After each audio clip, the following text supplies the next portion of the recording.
Welcome to the Hermetic Astrology Podcast. I'm Gary Caton in Waynesville, North Carolina. You can find me on the web at dreamastrologer.com. And today is Tuesday, November 24th. It's just after dawn, just after sunrise, rather. And so it is the day of Mars and the hour of Mars. And naturally, I want to speak to you about Mars. Mars has been really intense this year.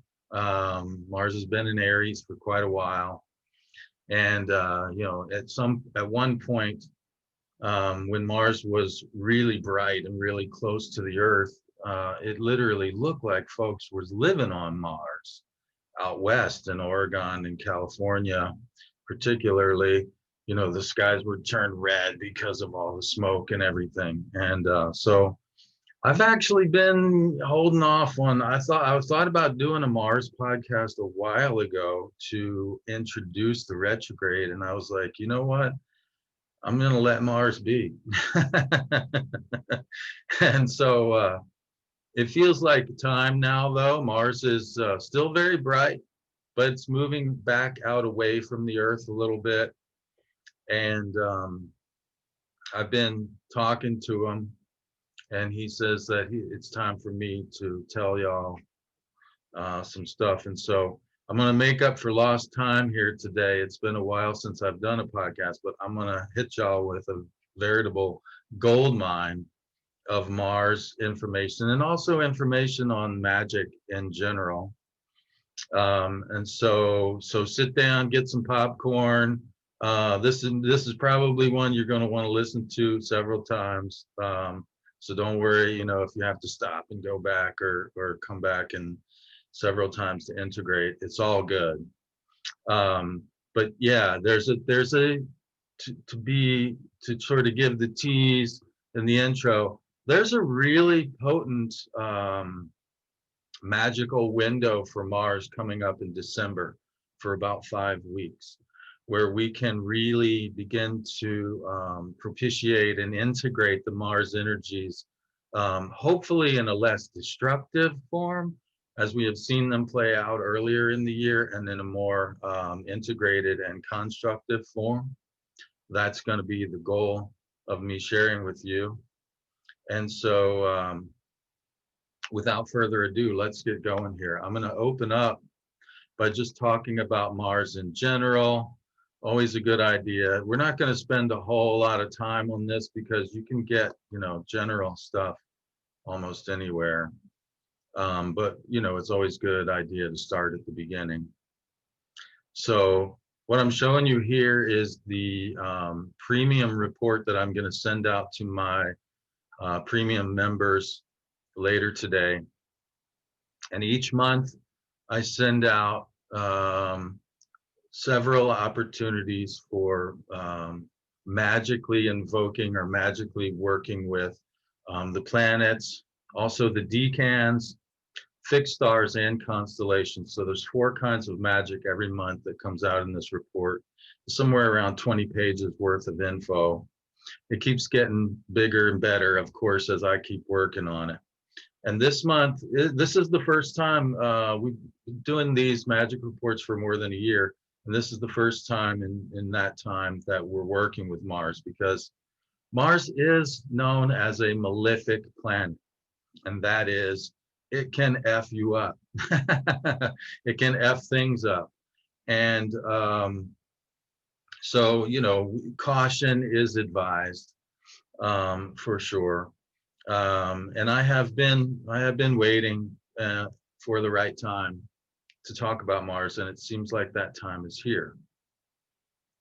So let's just look at the glyph of Mars for a second. And let's go back for a second and think about the circle of spirit. The circle of spirit is perfect. It's unending, right? There's no beginning, no end. The circle is a picture of spiritual unity, of oneness, right? And then that little dot in the center, when we do the sun glyph, the little dot in the center, it's like perfect oneness, i.e. God or the one. being manifested through a singular point, which is you or me, right? A single individual human. That's the sun glyph. Now, if we take that point from the middle of the circle and we project it out into the world, right? And then we form a cross through it, or an arrow pointing to that point, right? That's what Mars is about. Mars is about the spirit, the will being directed out onto a singular point. And so Mars is very yang in that sense, in that it's about force. It's about directed will towards a single goal, right? And so some of the typical keywords you hear about are confidence, aggression, sexuality, of course, because, you know, there's nothing focuses the mind like an object of desire. Sports, competitions in general, physical activities in general. Mars is hot. Mars gets things moving. Yeah, red. And Mars is also dry. So dry means separate, not all glommed together. You know, Venus wants everybody to love each other and be cool. Why can't we all just get along? That's Venus, right? Mars says, no, no, no. Some things are better than others, and I'm going to not try for just better than, I'm going to try for the best. That's that desire for excellence. That's Mars, you see. And so in order to be excellent, you have to separate yourself from the herd. And that often requires many, many hours of alone time working on your craft. And so you hear people say about paying your dues.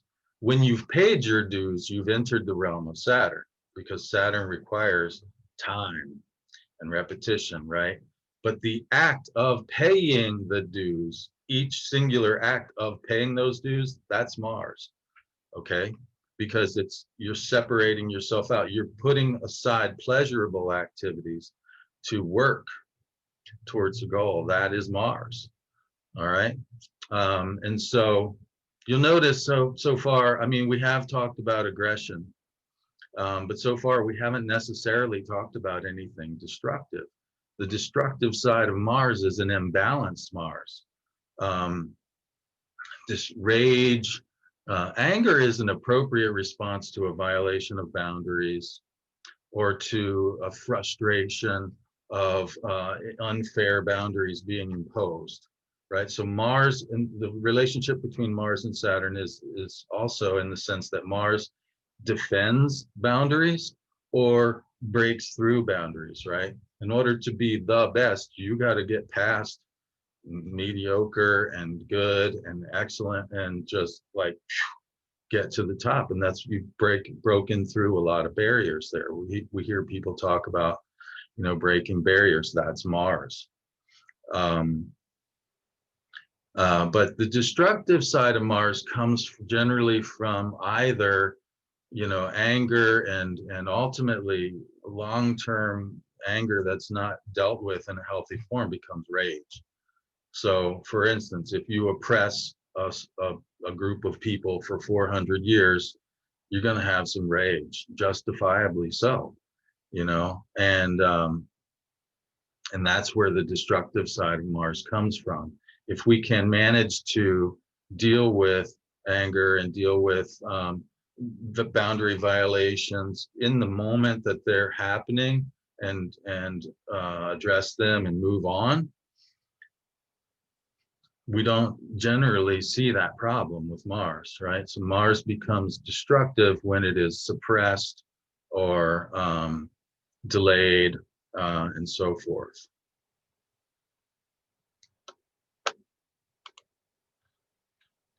Just going to pause here for a second. Okay, so in general, people are Martian figures. They are channeling the energy of Mars primarily when they are hot and dry. Okay, so anyone who cuts, separates things, that is dry, right? That is the division of the one, the unity, into two. There's me and you, right? There's good guys and bad guys. There's, red and blue. There's all these different divisions that we have, right? This act of dividing something is violent in the sense that there's no more unity possible once you divide. Well, not immediately possible. Two can become balanced, right? At some point, but the initial division of something from one into two is violent. And that comes from the basic sense that we are, apes, right? We evolved from Australopithecus and Homo erectus and all these other species that are meant to live in groups. Living in a group cohesion is moist, sticking together in order to survive, right? That's moist. So dry inherently feels dangerous and destructive because it goes against our basic survival nature, which is to stick together, right? And so anytime anyone is doing something dry, it's like, oh, that doesn't necessarily feel good. So, you've got all of these people who act in Mars roles, some of them maybe not so popular in that in doing that role and making those distinctions. It's a tough job, right? And in the most extreme, you get tyrants and things like this. But anybody, soldiers, butchers, cut meat, watchmakers, right? They have all these fine tools that they, this gear goes here, not there, etc. In fact, engineering was always, in general, was always considered to be under the rulership of Mars, because Mars, works for the army, and the engineers were always in the employ of the army, because guess what? The army with the best technology usually wins, right? So now, in terms of magic, which is where we're taking this eventually, in its protective form, Mars is the defender of boundaries, the boundaries being your skin, your bodily integrity, if it's such a word, the integrity of your organism, right? So Mars can fight against disease and injury and unforeseen attack in its protective form. This is some of the oldest protective sigils. You'll see, for instance, two crossed swords, two crossed spears, or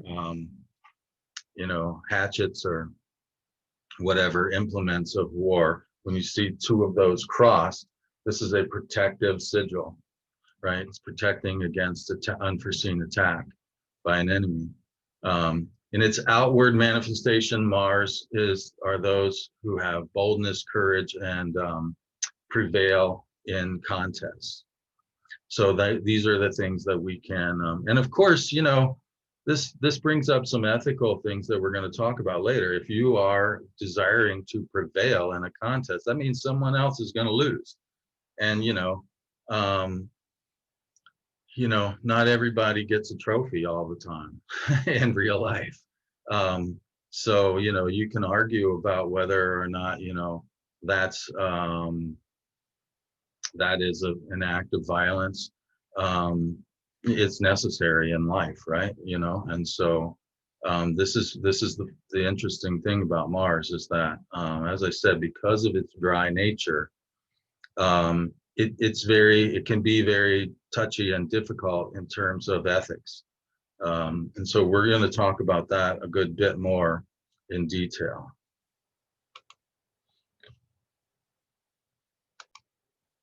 Okay, so now let's get more into the the theory that underlies the magic that we're going to be talking about doing here. And the first thing we have to understand in terms of theory is the philosophy and the cosmology of from whence this practice arises, right? So this Hermeticism in general, Hermetic theory, Hermetic philosophy, and Hermetic practice are all rooted in what is known as the Ptolemaic cosmos. And the Ptolemaic cosmos has the earth at its center, right? And,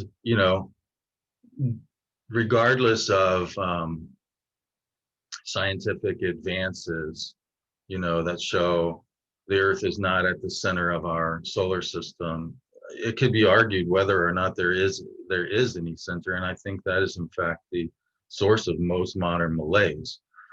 Kepler showed that, even the sun is not at the center of the orbit. It's one of two ellipses, right? So we've lost our center in many ways. But I digress. In the Ptolemaic system, there is a center, and that center is the earth. That center is where, in fact, where you stand on the earth, which arguably is topocentric, that is on the surface of the earth. But the center of the earth, for purposes of measurement, is the center. And from that center, we have various spheres. We have the spheres of the four elements.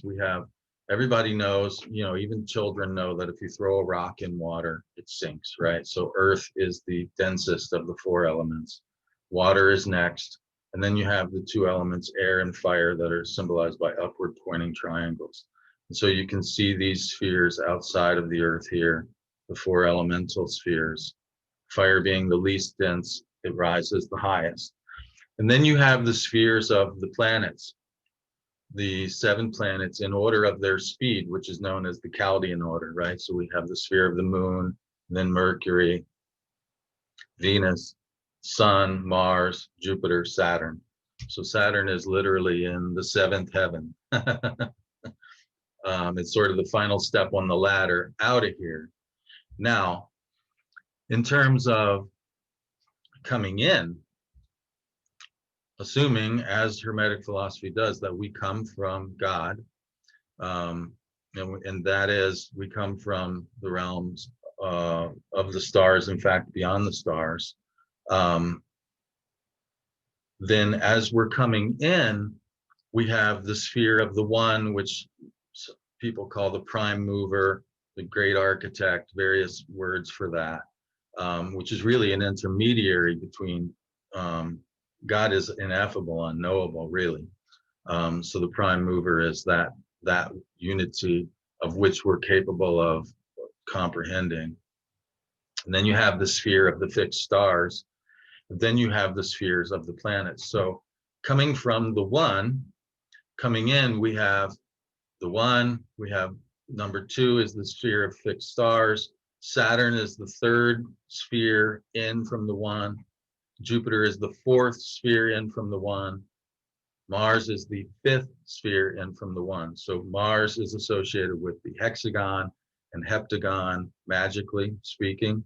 And it's also associated in the Kabbalah. I mentioned this as a ladder. We can call this the tree of life, the world tree. There's many different ways of talking about this in the Kabbalah, which is pictured as a tree. Mars is the 5th sphere in from the one, right? So this is connected with a word called Gebera or Gevera.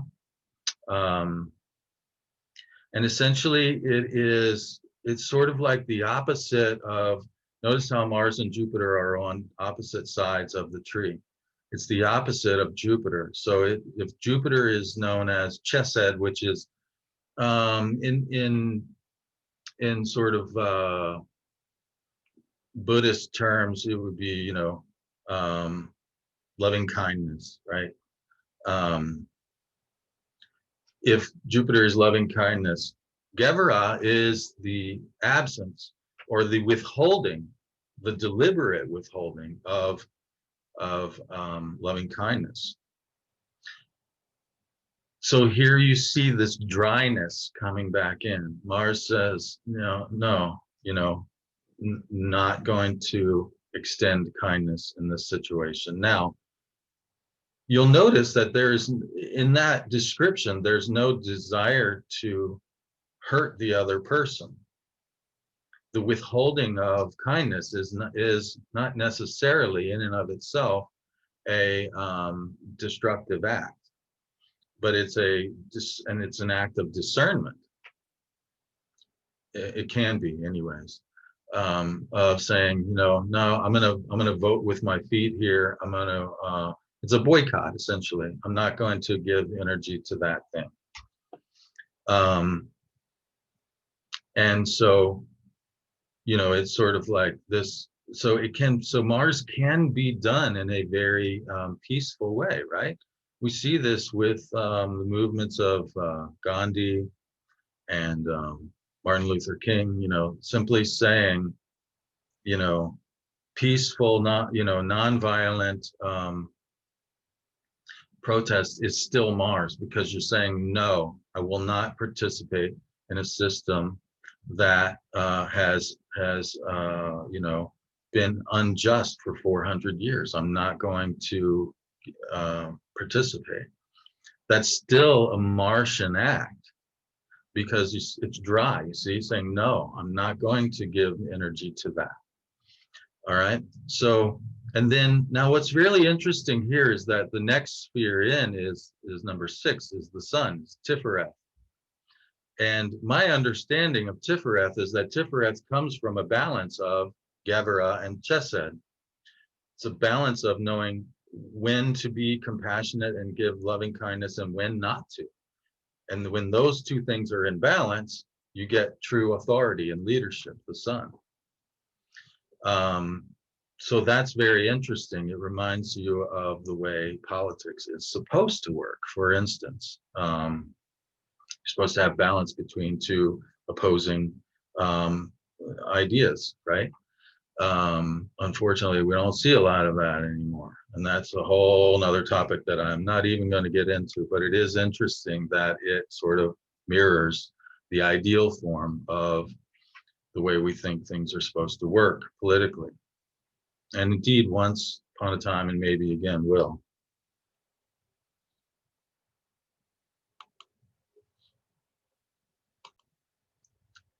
Okay, so I want to actually back up a little bit for a moment, from defining what Mars is in terms of a more practical idea of what Mars is and how it functions in the world, to the philosophy of magic. One of the first questions that we should probably ask is, why magic? Why would we engage in magic? And the simplest answer is because we can. We have free will. I love the metaphor that Robert Blaschke uses in his book. I believe it's in the holographic transits book that he did, where he says, hey, look at, when you're born, the moment you're born, the moment you enter this plane, all of your transits, all of your progressions, all of that stuff is laid out in black and white, mathematically calculated. You will get this transit on this day at this hour. There's nothing you can do about that. It's going to happen. That's fate, simply put. Now, what you do about those events, of course, is very different. And that's why twins can be so very different, because each time that an event occurs, it's like this theory of parallel universes. Essentially, twins live in parallel universes. You see, they incarnate with roughly the same chart, but each time they make a choice, there's a bifurcation, there's a split that from 1 into 2 that we talked about. And with each choice, they inhabit different parts of their chart in different ways, and they can become very different people. It's very simple, really, when you think about it. And so there's the free will aspect of, now, when I say because we can, does that mean the end justifies the means? No, I'm not saying that. So if you're getting a little overexcited, like, calm yourself. Not quite time to take off with that yet. Um, uh, in fact, from a hermetic perspective, it can be argued that not only the answer is not only because we can, but because we must. Because essentially because we were made in the image of a creator God, then we have a mandate to be like God, to create. Um, and there's a whole section in the Hermetic corpus. There's one particular thing, it's called the Divine Poemander or Poemandries, where it goes through the act of creation, and it shows how, in my interpretation, essentially at first humans were like sort of what you might call light beings, and in the act of rising up through these spheres, as we said, to get closer to God, and then so there's this godlike aspect of humanity. But then, as the first humans rose up through the spheres, looked down back upon Earth, there was this sort of cry from the Earth, and there was this sort of love affair between humans and nature, and so then humanity became bound with nature, and so we have two sides. We are fundamentally divided between our divinity and our natural, corporeal state. Because we live in bodies, we have a lifespan that there's no two ways around that.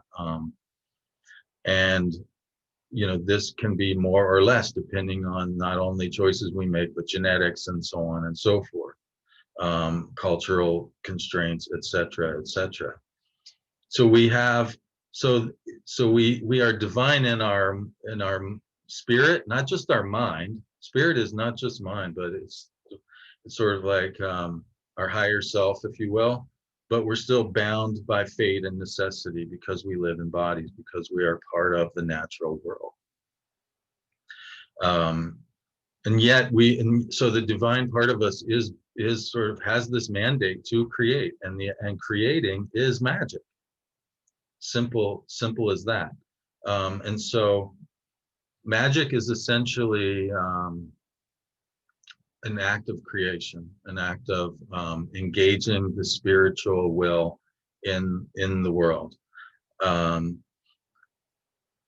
So if we think of it as a divine mandate that God wants us to be like, and I can say him, or we can say her, we can say it, she, they, whatever, however you choose to see God is your choice.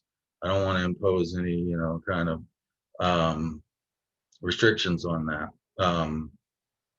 And I don't know that it does either, to be honest with you.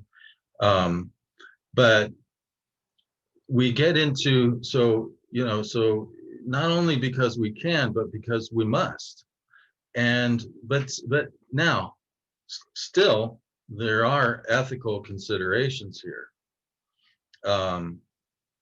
Remember how we had, and I'll pull it back up here for a second.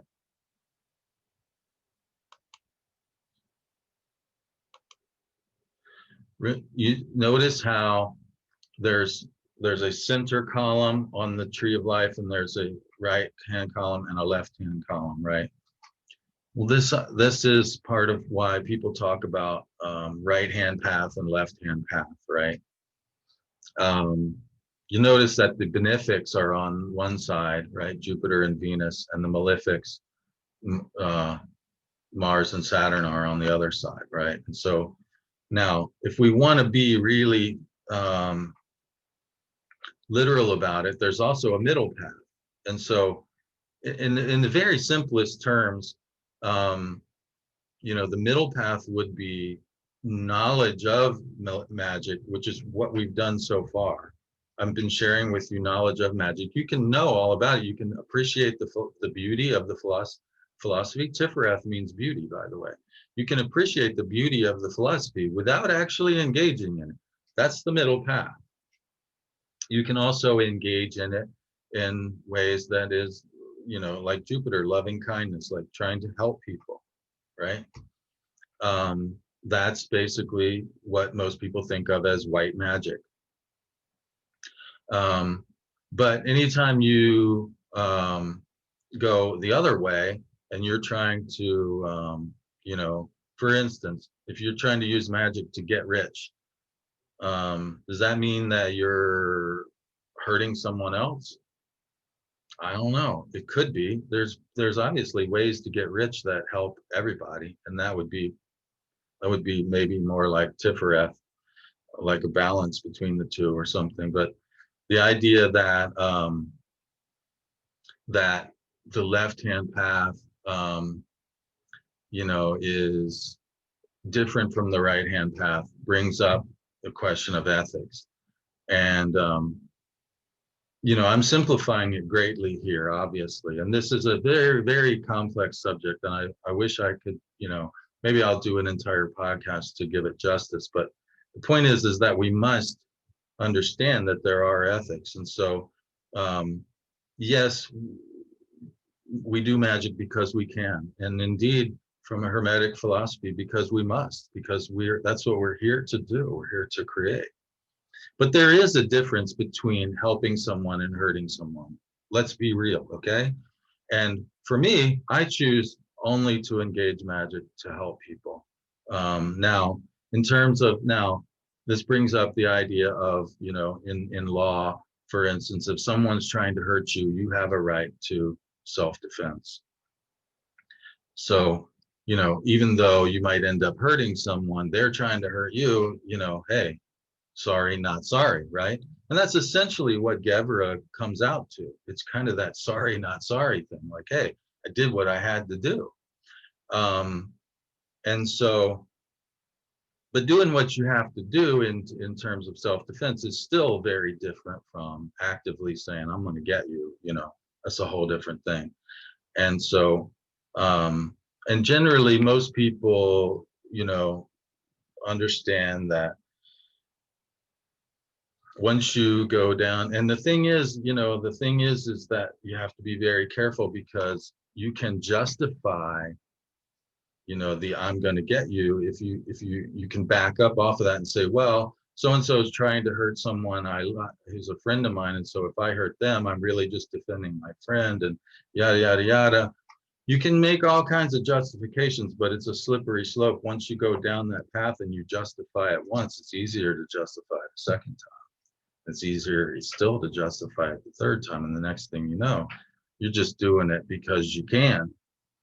And most people believe that, karma, lack of a better term, whatever, what comes around goes around, that people who go down that slippery slope end up getting back what they put out there. And so you don't really have to try to hurt people. They're going to hurt themselves by being that way eventually. So again, that's very simplified. But to be clear, me personally, I'm trying to help people. And so mainly we're going to be talking about Mars here in terms of self-defense, and also self-empowerment, which is it is dry, and it is, again, not everybody always gets a trophy, and somebody's feelings is going to get hurt if they don't. But you know what? That's sorry, not sorry. I'm trying to. What do they say? I'm trying to get paid. It's like there's a certain amount of that's just part of life here on this plane. So there's another question that comes along with why magic. There's another question. Well, if magic is so great, why ain't everybody doing it? Or why, if you're so knowledgeable about magic, why ain't you rich? Why don't you rule the world? Well, see the previous discussion of ethics, number one. if you're out to rule the world, yeah, that's probably not the best motivation, um, or the most constructive, let's say. Anyways, and B, it doesn't always work the way you set out. There's unintended consequences. Either the magic is more subtle than you intended, and I've done magic where I thought, wow, what's going on? Like, did that even work? And then it begins to show up in really subtle ways, and it's like, wow, yeah, it did. Clearly, something's going on, but it's like it's hard to discern. It's or it shows up dramatically, but in ways you didn't. That's why people say, don't do magic around eclipses, for instance, because eclipses are famous for unintended consequences. And so magic being, subject to unintended consequences, that's why a lot of people don't do it, because they're like, you know, am I gonna, it's like it's gambling, right? It's rolling, whoops, you know, got snake eyes. Now you got to deal with that. Um, and crapped out, got to go get me another, stash of money so I can play again, kind of thing. So there's so that right away tells us that these simplistic ideas that, oh, if I just pray to Mars in like I'm doing this podcast, Mars day, Mars hour, Mars is in Aries. That's a pretty good combination. You got three things going for you right there, but there's a whole lot of other stuff going on too. And that other stuff may or may not agree with what you're trying to do, and may or may not overpower what you're trying to do. So essentially what I'm saying here is that magic is an exercise in incarnation, basically in microcosm. Let's think about this for a minute. Let's say, I've used this metaphor a lot of times when I'm talking about, when we've got a situation in the chart, for instance, like let's say somebody doesn't have anything in a particular element. We call that an elemental void, or they have an abundance of things in another element. Well, let's look at that from an incarnational perspective. Why would that be so? There's basically two basic reasons. Either A, the person is relatively naive regarding that factor, and they're new on that path.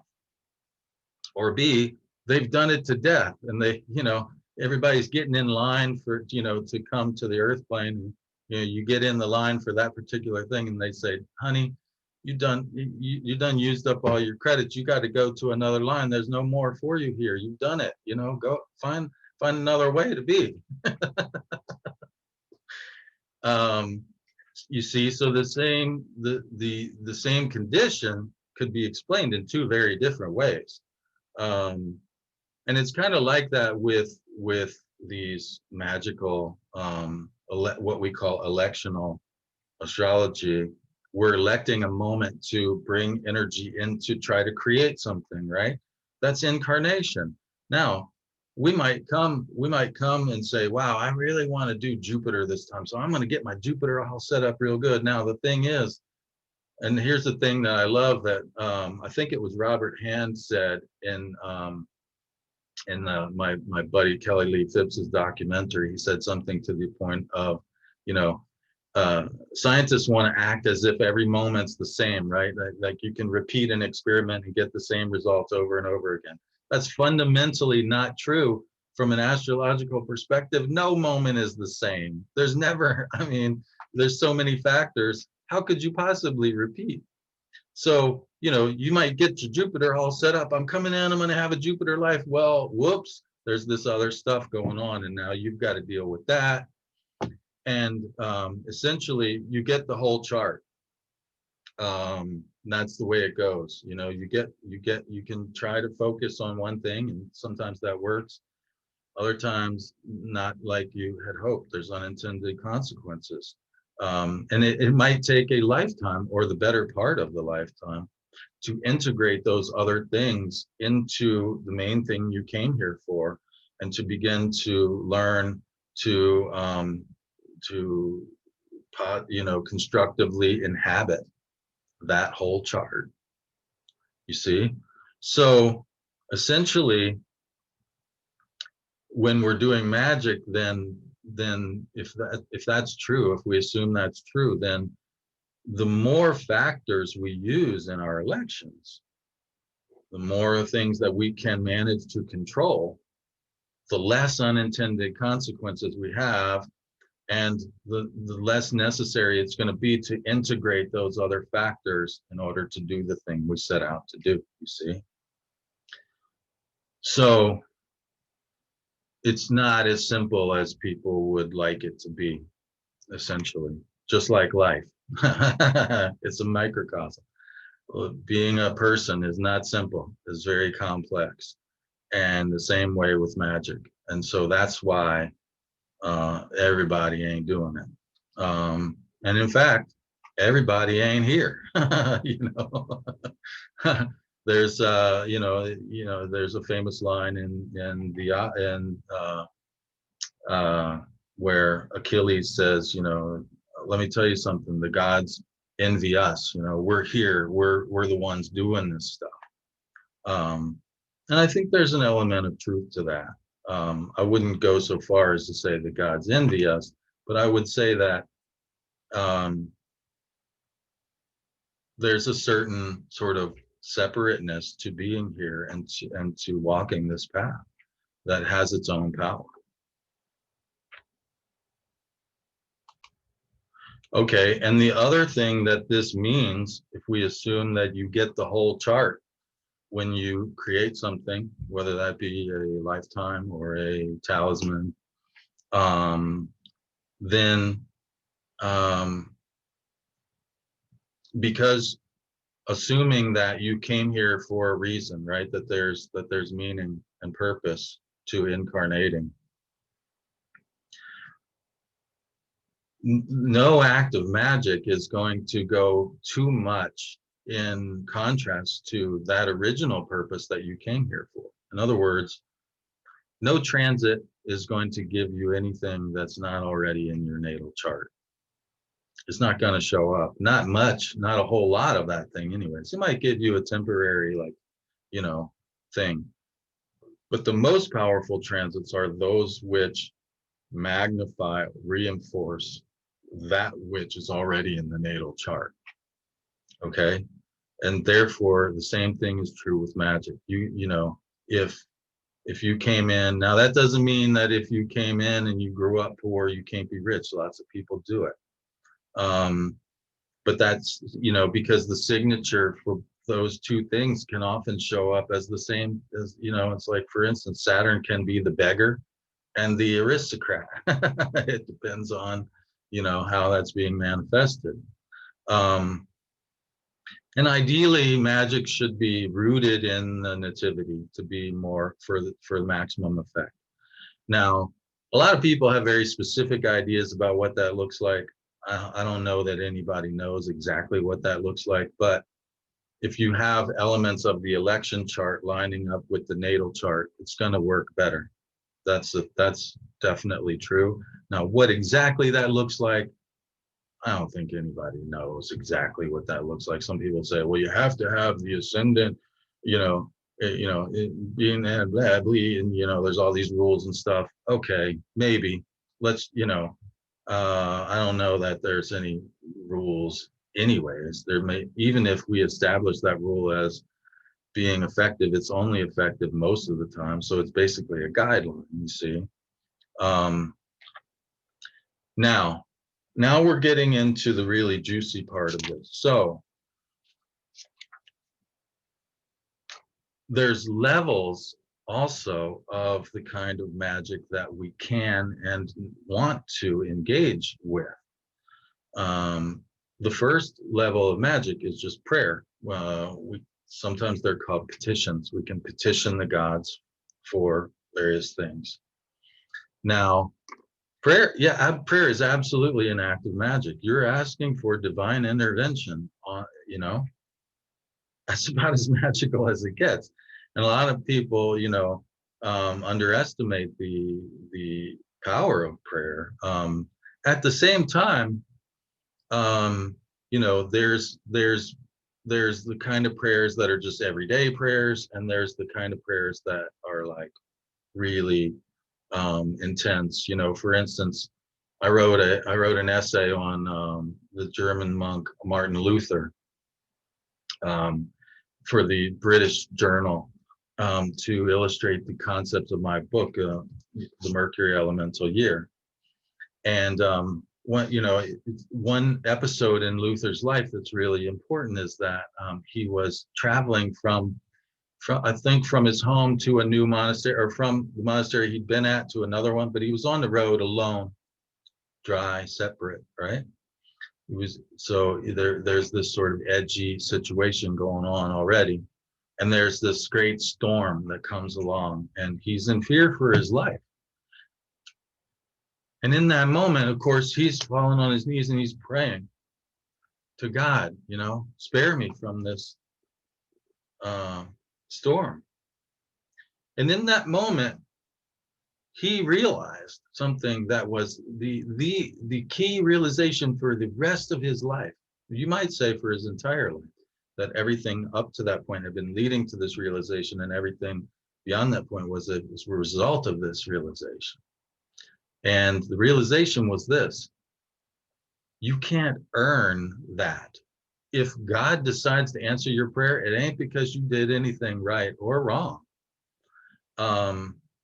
It's because God is God. Because now, we talked about before, why magic? Because we can. Why miracles? Because God can. It's that simple, right? You can't earn your way. And so then he realized all this stuff that had been bothering him about, these indulgences that the Catholic Church was selling. He's like, they're selling forgiveness, man. That's what, you can't earn your way into heaven. You can't buy your way into heaven.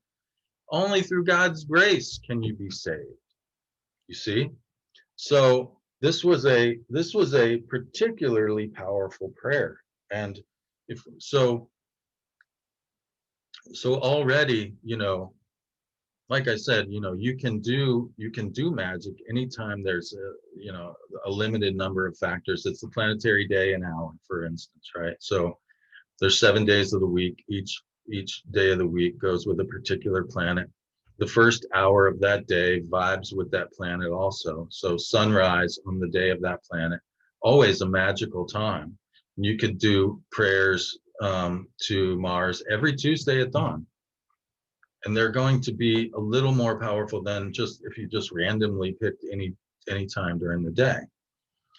But then if you get another set of factors, the more factors you get all lining up for that particular purpose, the more power there is in that prayer. So you can get, I mean, as far as prayers go, that was a Mac Daddy of a prayer, yo. I mean, it changed his life, and by changing his life, it changed the world, you know. And so to say that, I'm setting up levels of magic here. To say that prayers are like some kind of lesser magic doesn't mean that prayers can't be miraculous, because they can. Sometimes that's all it takes, is the right prayer at the right time, and it changes everything. But generally speaking, most prayers are just that. They're sort of like the everyday prayers that keep a dialogue. Really, what the function of prayer to me is to keep a relationship. It's just like talking to your friend or talking to your spouse. You keep that relationship alive through dialogue. And your dialogue with God, goddess, whatever, is the same way. You have to keep it alive. And one of the ways you do that is through prayer. And it's not just prayer as in asking for things, it's prayer as in listening. Show me the way, tell me what you need of me, etc. Right? Okay. So then on the next level, we have a paper talisman. You can, because paper is generally less durable than like stone or metal, paper talismans are thought to be a little more durable than a prayer. A prayer just goes out into the ethers, and then where'd it go? you got this piece of paper with these symbols on it. That's something you can touch, hold, and feel the effects last longer. Exactly how long? Nobody knows. Don't let anybody tell you that the paper talisman has 9 months and 5 days and what. Come on, man. You can't know that. That's what I get kind of upset with about some of these things. People get super specific about it has this, and it's like, really? Every single time? Come on, man. I just, it's laughable to me. But in general, yeah, it makes sense that it's a little more durable than a prayer, a little less durable than a piece of stone, right? I'll tell you the truth. One of the most powerful talismans I've ever done has been a paper talisman, and I didn't even realize why or how at the time. I was just getting a lot of these factors all going in, and it was lined up with my natal chart, and it was like boom, within 2 days I got like major results. And honestly, the effects of that talisman outlived even the existence of the paper talisman, because at some point, it's like I said, unintended consequences. I started sensing some unintended consequences, and I'm like, yeah, I mean, I got a lot out. Very thankful. Like, I'll let this paper talisman go before the unintended consequences begin stacking up and outweighing the. I don't know that it necessarily works like that, because the good, both the good and the unintended, kept rolling after I surrendered the talisman itself to the flame. So um, but generally speaking, less durable. Permanent talisman would be when you carve something in stone, right? People say it all the time. It's carved in stone. It means for good, unless, of course, you break the stone like Moses did, right? Moses came down and saw his people acting like fools, broke the stone. So there's that. But now, so there's sort of 3 levels. So if you've got an election where you go, okay, there's there's a few things lined up here, but there's this other thing. I'm not so sure if I want the unintended consequences from that. Let's try a paper talisman, and then if there are any unintended consequences, it won't be as bad because I won't have to live with them as long. And generally speaking, anytime the outer planets are involved, you're going to have unintended consequences, because guess what? Those planets revolve around the sun in periods equal to or greater than a human lifespan. So hello is generally going to be so a lot of times you see, for instance, generational stuff showing up through the outer planets, right? There's a whole lot we could get into here, and I outline all of this in my reports. With and you can sign up for those for just $10 a month at this moment. At some point, I got to raise my prices, man, because I had the same prices for, like, I can't even remember how long. But it's been a long time. I've been doing this a long time, almost a Saturn cycle now. So at some point, I got to raise my prices. But right now, it's $10 a month.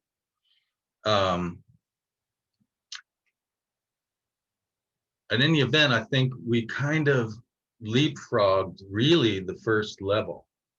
As I said, prayer and petition is basically a way of keeping the relationship alive, keeping the relationship going. But devotional stuff, sacrifice, right? Being so planetary, what's called planetary charity is an idea that comes from the East.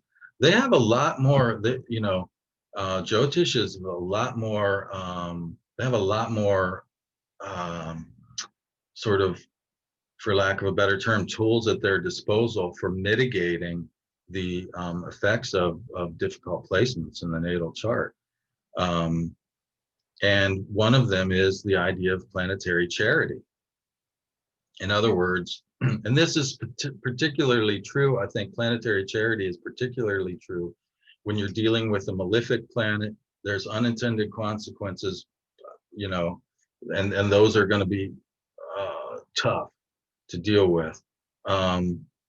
and or a planet that's either in debility or has squares and oppositions in your natal chart, right? There's unintended consequences with those too when you're working with those. And so a lot of people say, don't do magic if you got one of those. Certainly don't do a permanent talisman, because you're going to be setting yourself up for, maybe you'll get some good, but maybe the bad will be just as much as the good. And like, do you really want to do that to yourself?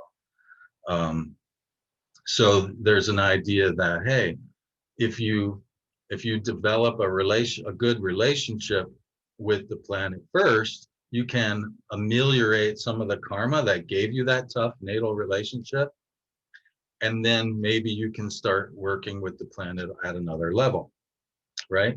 So planetary charity is just like it sounds.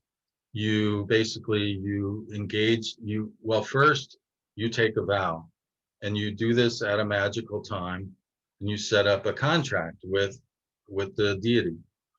So you can set up a contract with Mars in this case and say, Mars, you know, out of respect for you and out of a desire to enact your energy more constructively in the world, I would like to make offerings in your honor, and I'm going to give this many offerings, this, this much of an offering, this many times, and in return, I would ask that you help me to be more of a clear channel, more constructive for your energies.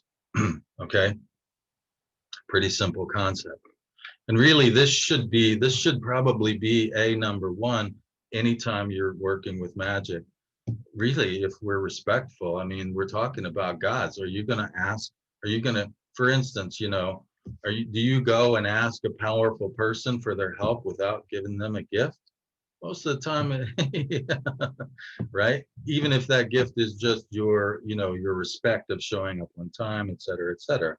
You know what I'm saying? There's, the law of reciprocity demands that we show respect when we're dealing with powers that are beyond us, whether that be another person, certainly for a god, right? So now all this brings me to our opening tease, that we have this very powerful 5-week window in December for propitiating Mars. It's like I said, you can propitiate Mars on Mars's day and hour. And for those of you who aren't familiar, planetary hours are just that. But rather than hours on the clock that are always 60 minutes, what you do is you divide the exact amount of daylight, and then you assign each one of those intervals, which right now it's a little bit more than an hour, because oh, sorry, the nights are longer because we're past the equinox. So the nocturnal hours are a little bit longer and the daylight hours are a little bit shorter. So right now it's a little bit less than an hour because it's daytime.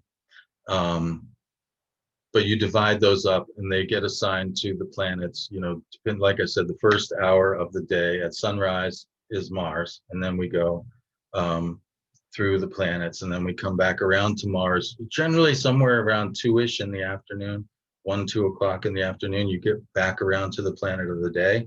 And then after sunset, you get another hour of that planet so you get 3 windows really effectively each day, at sunrise, afternoon, evening, where you have planetary day, planetary hour, and any one of those 3 windows sets up the basic conditions for. Some people say you can do magic just in the planetary hour.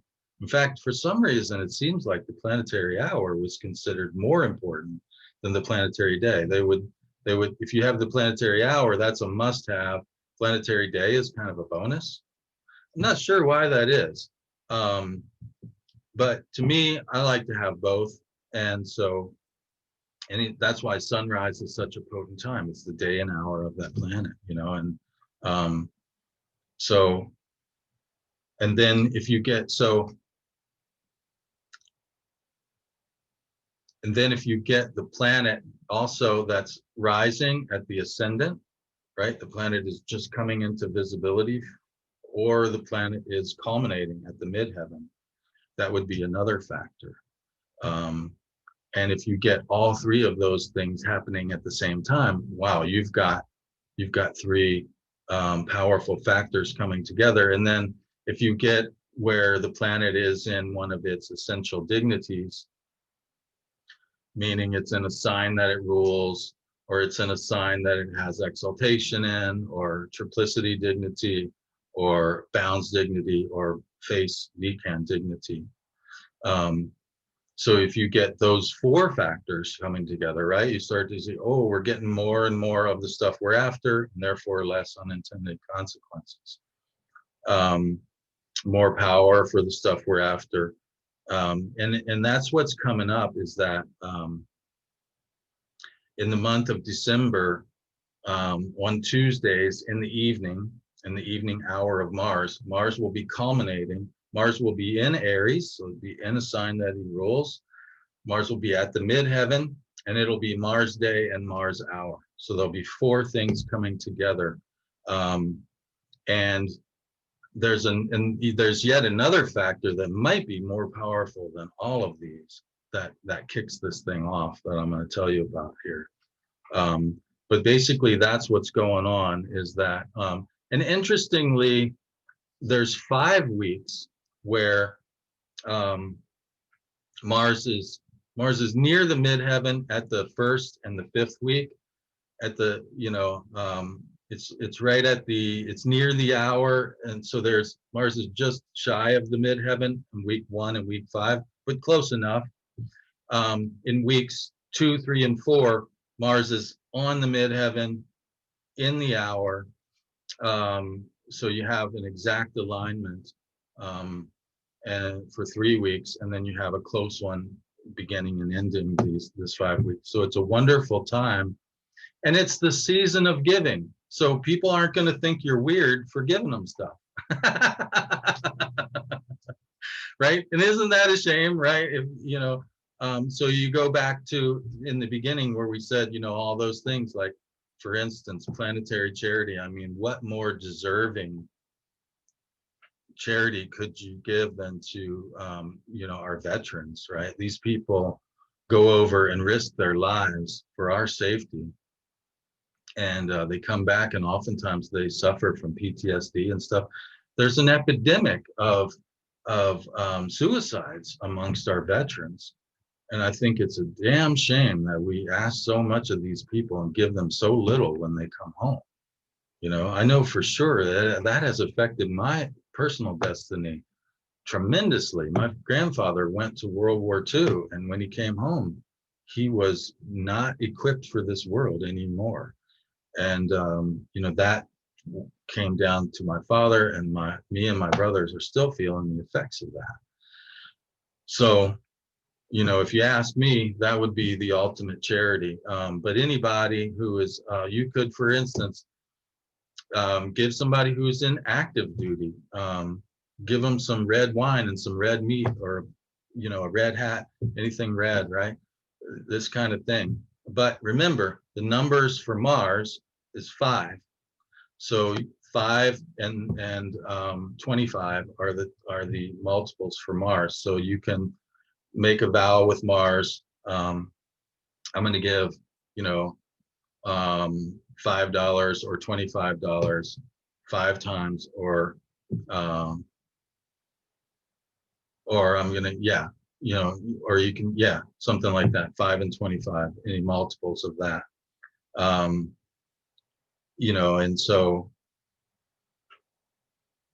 you can set up this contract. Now, here's the thing: do not break that contract, because if you do, it's going to be worse for you than if you did nothing at all. But if you keep the contract, you're going to get the benefits.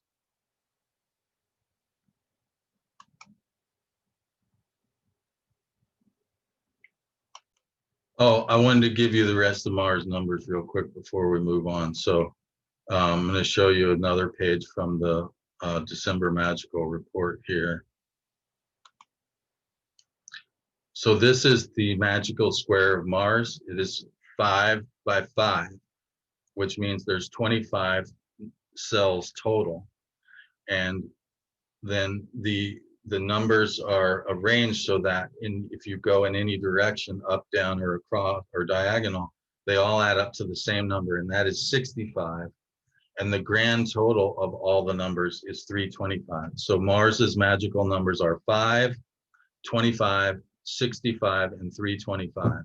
So you can make a vow, make a contract with Mars to give any of those numbers, and it might be 5 things rather than $5. I'm going to give 5, you know, I'm going to give 5, soldiers, a bottle of wine and a piece of red meat, just to thank them for their service or what have you. But you can use those numbers, but once you make that contract, you got to stick to it. Now, people get sort of, and they say, well, what happens if I don't do it in the Mars day and hour? Well, just do it as best you can, but keep the numbers, keep the contract. If you miss the day and hour one time, I don't think Mars is going to get too upset about that. But the main thing is that you do what you said you were going to do, right? If you can do it in the day and hour, even better. And these days with the internet, I mean, why the heck not? You can push a button and there you go. It's Mars day, Mars hour, dink, done. Thank you, great Mars, and there you go.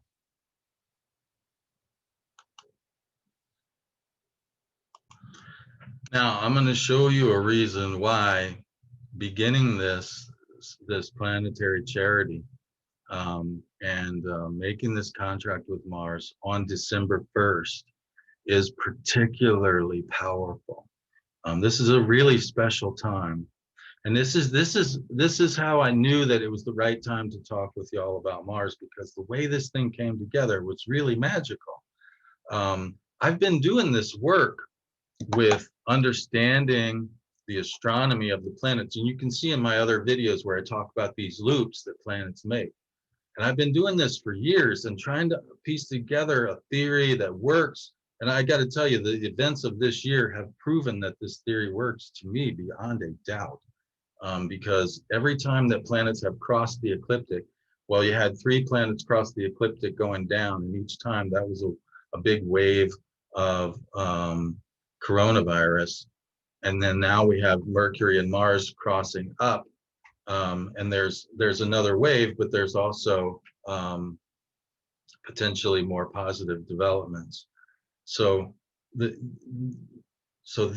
theory works. I'm absolutely convinced of it. And what's really fascinating is that I do this as sacred astronomy, and I've been figuring out, like, that the times when planets cross the ecliptic plane, I've been saying for a while, people talk about, the shadow of the retrograde. And basically what they're talking about is when a planet passes the stationary point where it will eventually station, that's the beginning of some shadow period. I don't buy into that, because it's nebulous, and I think it's the way it's used is often to instill fear in people, and I don't like that. And I've been saying, I think the times when it crosses the ecliptic are more important. I've been saying that for a while, and this year has shown that these ecliptic crossings are absolutely very important. But see, so I've been doing that, and then I've been doing the magic, and I've been seeing them as like I said, like different parts of my chart, different parts of my practice, whatever. And all of a sudden, the two came together. I was looking for something else entirely, and I was kind of speed reading through the Picatrix. This book is a medieval grimoire. It's a collection of magical knowledge from all kinds of that these Persian astrologers put together. I was reading in there I was looking for something else, working on my magic report, and all of a sudden I'm going along scanning, and I'm like, wait a minute, they were just talking about planetary nodes in a medieval grimoire. I was like, are you kidding me? I looked back over like, yeah, that's exactly what they're saying. So I'll read you the passage. It's astounding to me that this showed up when it did, because it was just in time to share with y'all this exact thing that this passage is talking about. it came into my awareness just in time so that I could share it with everybody. So this is from the John Michael Greer and Christopher Warnock translation. On the hardback, if you have it, it's on page 51.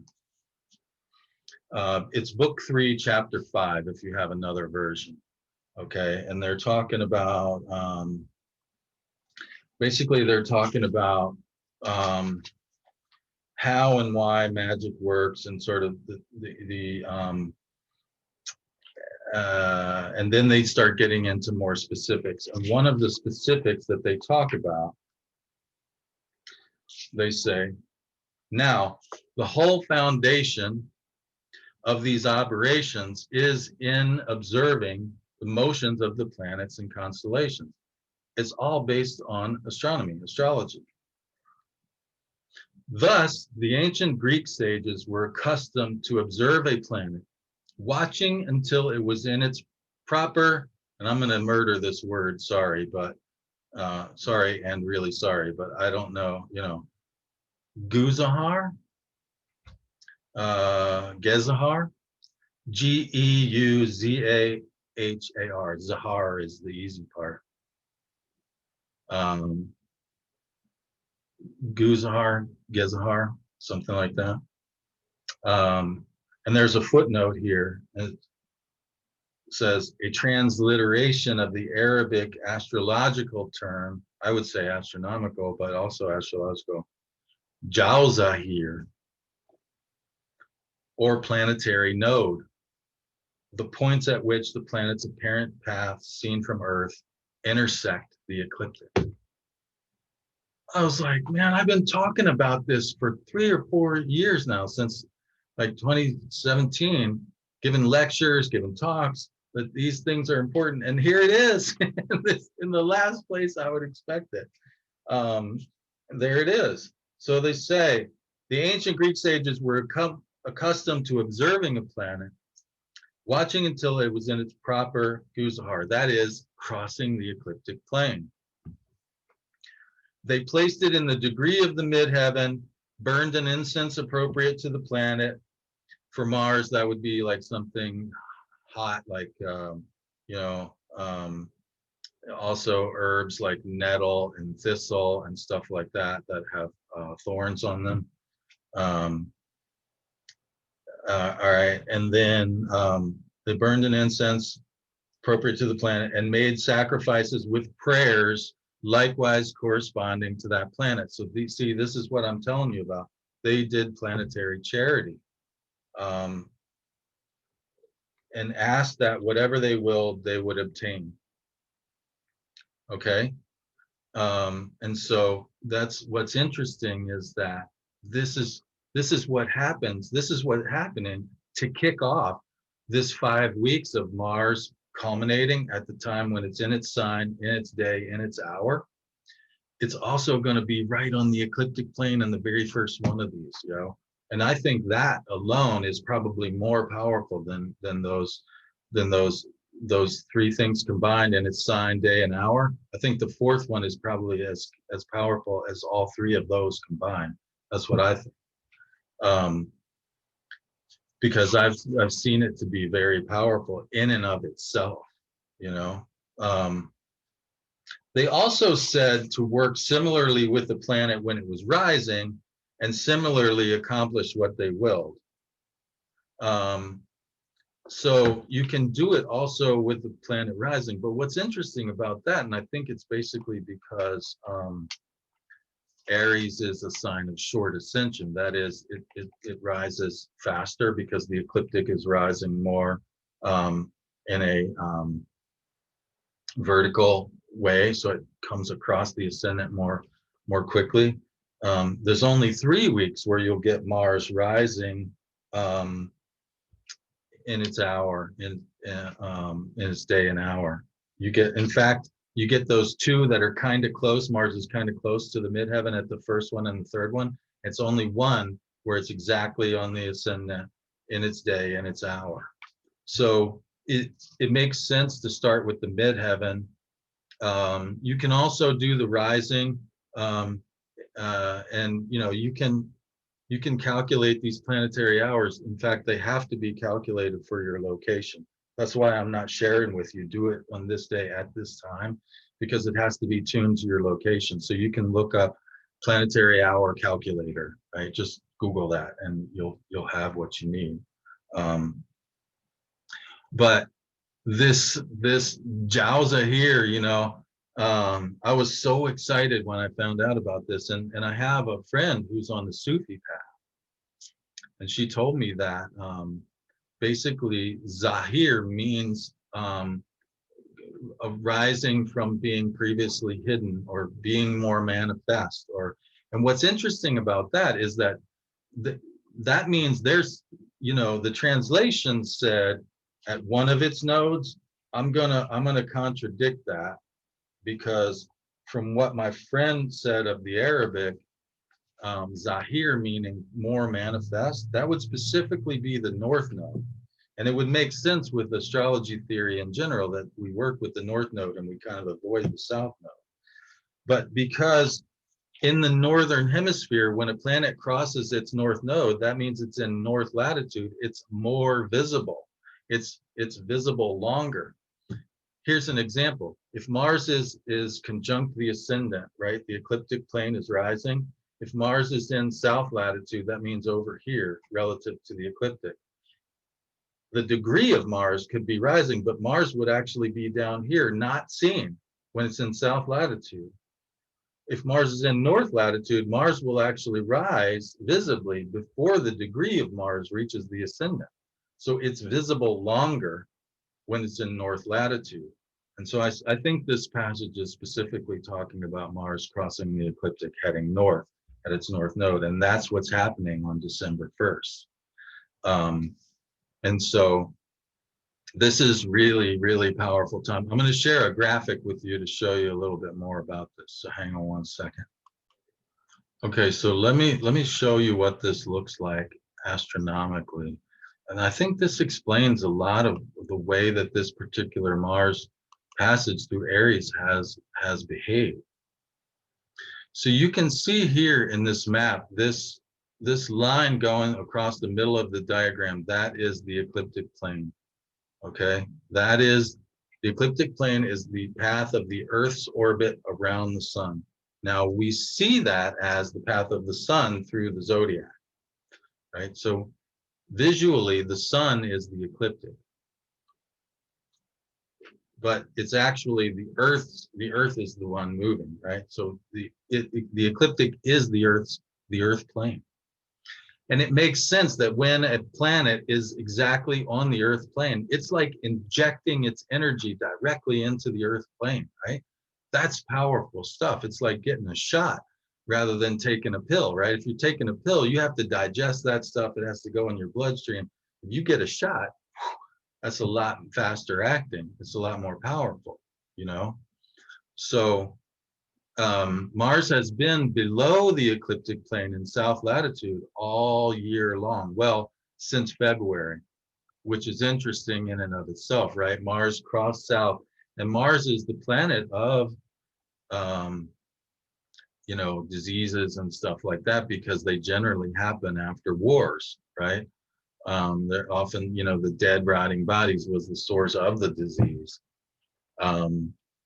So Mars going into south latitude in February is an interesting coincidence, because that's about the time when all this stuff, the virus, became, a big concern globally.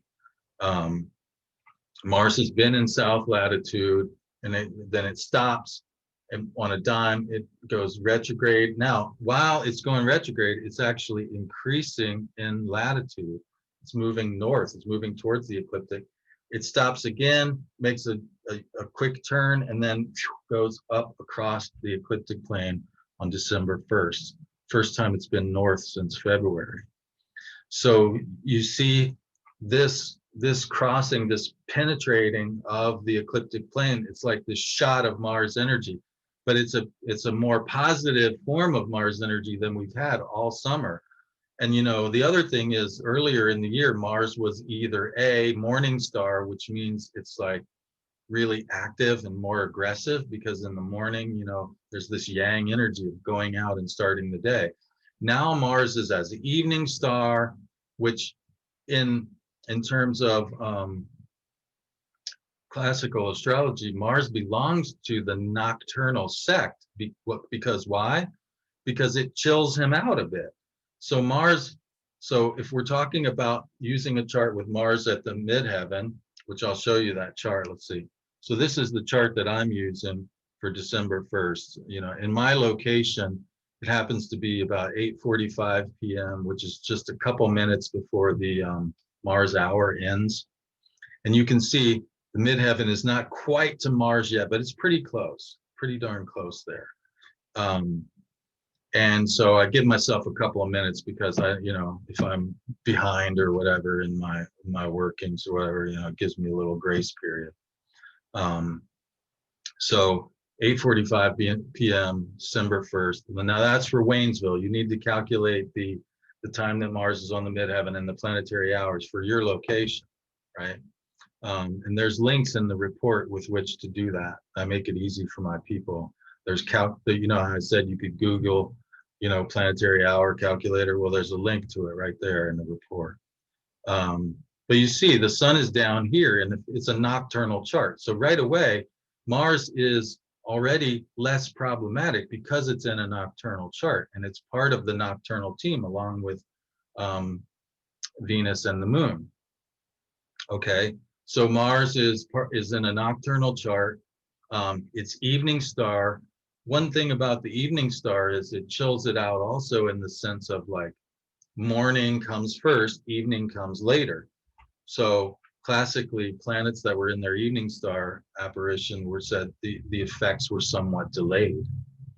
So that's the other thing, is that it's and because when something's delayed, it's generally not as intense as when it just arrives right on the scene. So Mars is in a nocturnal chart, it's evening star. It's a little more chilled out than it was earlier in the year when it was either morning star or retrograde. And then we have these 5 weeks, and it's right on the ecliptic plane, so it's really intensely aligned with the Earth. So this is a wonderful time to make a contract with Mars and say, hey, Mars, I really want to do your energy more constructively. I want to do it. That's in a way that's good for everyone, including me, maybe especially me, right? Can't help anybody else unless you help yourself. So I'm going to agree, you know, to use your sacred numbers, 525, 65, 325. I'm going to do this many donations for this total amount. And in return, you're going to help me be better at you, right? Pretty simple. But this is a very powerful window because Mars is crossing that plane.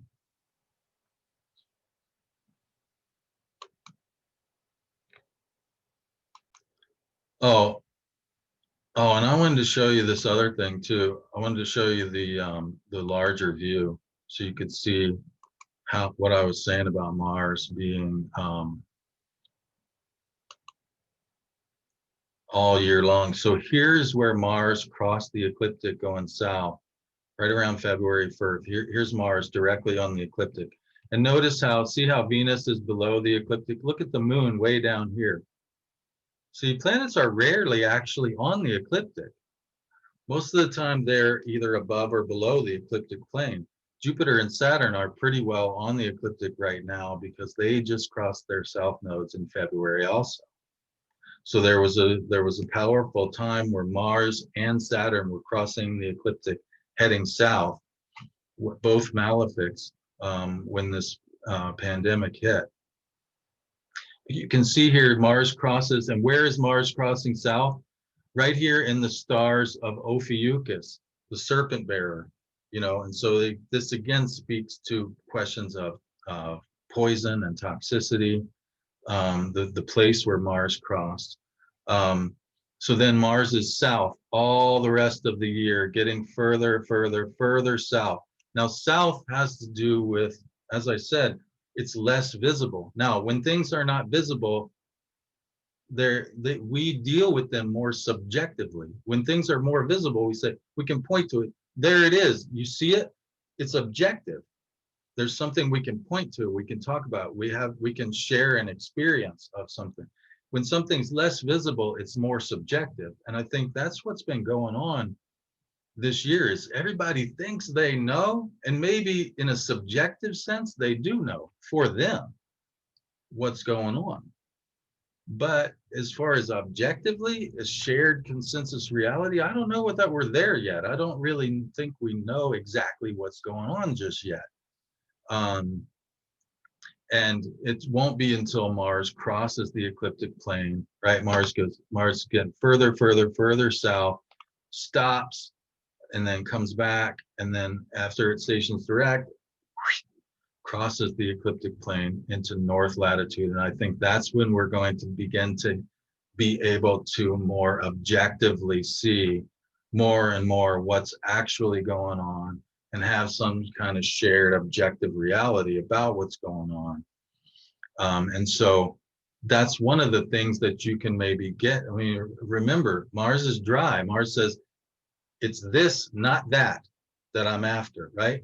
So dry equals objective too, in the sense of like, you know, something works or it don't, or when it does work, it works this much, not that much. So I think we're going to get a lot more objective knowledge about what's going on after Mars moves into north latitude. A lot more than we've had for a while now. Okay, so one more thing I want to share with y'all before I finish up here. There's one of the reasons why magic works is because it's part of a tradition, and there's a bunch of tools that a lot of people have used over time, and it's a shared resource, right? Eighth house, because that's why eighth house is related to the occult. And there's different sigils and stuff that go along with Mars. But I thought it would be cool to create a sigil for Mars, a magical sigil from the actual astronomy of this particular crossing. So you can see here that, you know, here's the black line that is exactly horizontal. That's the ecliptic plane. And here's the path of Mars as it relates to the ecliptic plane. And then there's Mars right at the crossing on December 1st. And I thought, you know, the astronomy itself could be the magical sigil. You're invoking this particular path of Mars crossing the ecliptic plane. So I thought that was something that I would like. And by the way, if you're listening to this on the audio and you want to see the visuals, two ways you can get that. You can check out my site and consider signing up for the monthly reports, $10 a month. There's also levels you can sign up at a level where you get not just the monthly reports, but also the ability to access me at a reduced rate of only $1 a minute as it stands. And you can sign up at another rate where you can access recordings of all the stuff I've been doing for like a decade now. And that's another level. The other way is just tune into the YouTube channel where all these where podcast has been recorded in video form. And you can see the visuals that I've been referencing here.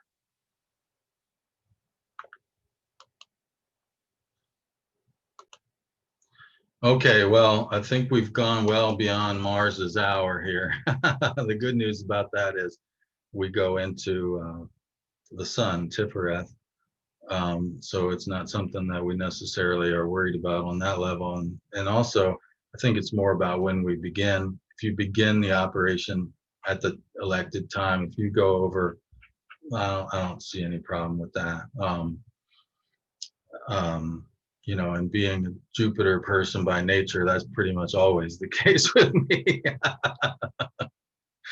So anyways, I'm excited about this. I feel like if we could get Mars dialed in on a more constructive level individually, that'd be a really great contribution actually to the collective right now, because there's so much division and so much like shadow projection out there, and everybody's evil if they don't do everything in the particular order that my, you know, religion says they must, and all this is like, really, man, we're going back to that stuff? I don't, you know, I don't particularly see that as constructive. So I'm hoping that this is a way to help people engage Mars in a more constructive way, and maybe we can all, you know, experience some better vibes from Mars going into 2021. So that's my hope for this, and this is my charity, right? This is I agree. I made a contract with Mars last night that I'm gonna share all of this stuff with y'all for free, and and then I'm going to share even more with my subscribers, right? Um, and and uh, and I'm also going to do my own version of this charity that I was talking about as well. But this is, you know, this is, and if you think about it, you know, this is why there. It's kind of a double-edged sword, because a lot, you know, it's a powerful thing to give away things, you know, and to entice people to come and get more.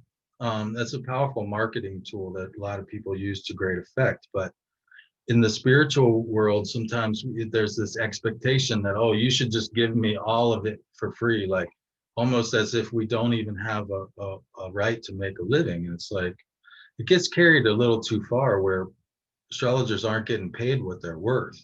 So, you know, there's a limit to that, but the power of giveaway, power of charity, it's absolutely well worth engaging with, as a way to get things started. Um, and so that's what we're doing here, rather than as a marketing tool, as a sacred act, which should be even more powerful. So that's it for this time. I hope you've enjoyed everything, and I hope that you'll continue tuning in. You know, like us on Facebook, subscribe to the podcast, check out my website, dreamastrologer.com, and all that good stuff. Oh, I'm going to be writing a series of articles for the Mountain Astrologer. Back in touch with those folks, and we've got an agreement to do a series of articles on the Mercury elemental year. So be on the lookout for that. What other good stuff have I got coming up? That's it for now, but be on the lookout for that. And thanks for tuning in, and bright blessings of the red one. Thanks for tuning in. Oh, and I'd love to hear y'all's stories of how this planetary charity works out. You know, and talk to me in January about what this experience was like for you. I would love to hear that. It's always it's kind of fuel for my fire that keeps me going and keeps me doing these things. So be sure to check back in on the backside of this, and I'm sure it's going to be a powerful experience for a lot of people. All right, bright blessings of Mars, y'all. Till next time.